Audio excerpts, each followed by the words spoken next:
हाम्रो A1 electronic सेन्टरमा चाहिँ तपाईँहरू मोबाइल रिपेयरिङ गर्न किन ढुक्कले आउनुपर्छ भनेदेखि चाहिँ हामीसँग सम्पूर्ण ब्रान्डको यस्तो चार्जिङ सिसी बोर्डहरू एभाइलेबल छ। यो भिभोको भयो, त्यस्तै गरेर हामीसँग यो स्यामसङको छ है, नयाँ लेटेस्टदेखि पुरानो सबै छ एकदमै।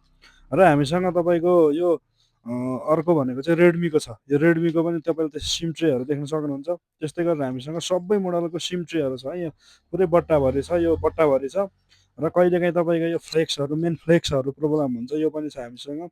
र पावर कि अथवा भोल्युम कीहरूमा प्रोब्लम हुन्छ भित्र तपाईँको यो जुन देखिरहनु भएको छ टिकहरू, यो प्रोब्लम भएर पनि धेरैवटा प्रोब्लमहरू हुनसक्छ होइन। मोबाइलमा अन नहुने, भोल्युम नबढ्ने, नघट्ने त्यो प्रोब्लमहरू छ भने लिएर आउनु सक्नुहुन्छ।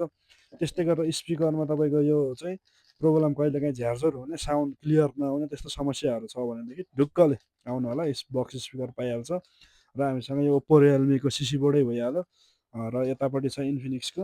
इन्फिनिक्सको सम्पूर्ण सिसी बोर्डहरू छँदैछ। त्यस्तै गरेर हामीसँग मोबाइलमा अन्य नर्मल स्पिकर, चार्जिङ कनेक्टरहरू हो, सबै कुराहरू छ है, माइकहरूदेखि लिएर सबै कुराहरू छ। र तपाईँहरू ढुक्कले आउनु सक्नुहुन्छ। यो अन्य कुराहरू त मैले डिस्प्लेहरू, ओसिए ग्लासहरू भनिसकेको थिएँ। यो सानो कुराहरू देखाएको थिइनँ।